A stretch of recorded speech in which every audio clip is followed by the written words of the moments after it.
ప్రస్తావించే అవకాశం ఉంది. సో వీటన్నిటికీ కూడా వారు క్లియర్ ఆన్సర్స్ రాబట్టే పనిలో కూడా పోలీసులు ఉన్నారు కాబట్టి ఈ క్వశ్చన్స్ అంతా అడిగే అవకాశం ఉన్నట్టుగా మనకు అల్లు అర్జున్ వచ్చాడు. మనం ఎక్స్క్లూజివ్ విజువల్ చూస్తున్నాం. ఆయన దండం పెడుతున్నాడు, ఆయన అభివాదం చేసి వెళ్తున్నాడు, కారు ఎక్కుతున్నారు. తన అల్లు అర్జున్ వైపు స్నేహారెడ్డి కూడా తన పక్కనతో ఉన్నాడు. తను బ్లాక్ డ్రెస్ వేసుకున్నాడు. ఇవాళ అల్లు అరవింద్తో కూడా మాట్లాడుతున్నారు.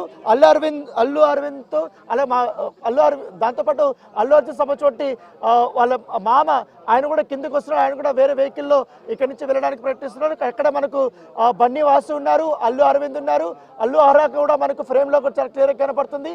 సో అల్లు అర్జున్ వెహికల్ ఎక్కాడు. సో తనతో పాటు అల్లు అరవింద్ కూడా వస్తున్నాడు వెహికల్లో. అదే వెహికల్లో బన్నీ వాసు కూడా బయలుదేరుతున్నాడు, మనకు చాలా క్లియర్గా చూస్తున్నాము.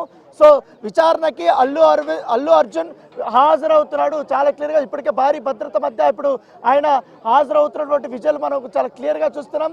ఆయన కారులో కూర్చున్నారు. మరి 2 నిమిషాలు ఆయన బయటకు వస్తున్నారు. దాదాపు అర్జున్కి సంబంధించిన విషయంలో 3 వెహికల్స్ని కూడా అక్కడ ఏర్పాటు చేశారు. ఒకటి ఇన్నోవా క్రిస్టా వెహికల్ని మొదటగా ముందుకు వెళ్తుంది. తర్వాత అల్లు అర్జున్ సంబంధించిన వ్యక్తిగత వాహనం BMW అది ఇప్పుడు బయలుదేరుతుంది. సో గేట్ దగ్గరికి వస్తుంది. ఇప్పుడు అల్లు అరవింద్ అత్యంత సమీపానికి వచ్చింది వెహికల్. సో బయలుదేరుతున్నారు.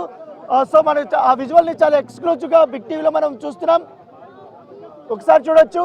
సో అల్లు అర్జున్కి ఎదురుగా అటు బన్నీవాసు కూర్చున్నారు, అల్లు అర్జున్ పక్కన అల్లు అరవింద్ కూర్చున్నారు. సో వెహికల్ ఇక్కడ నుంచి బయలుదేరుతున్నటువంటి నేపథ్యం అయితే కనపడుతుంది. సో మొత్తం ఎంటైర్ ఇక్కడ మరొక వెహికల్ని కూడా అక్కడ పోనీక్కడ ఎవరిని కూడా ఆ కన్వే ముందుకు వెళ్ళేటప్పుడు మొత్తం రోడ్ అంతా కూడా బ్లాక్ చేసినటువంటి సిచ్యువేషన్ అయితే మనకు చాలా క్లియర్గా కనపడుతున్నది.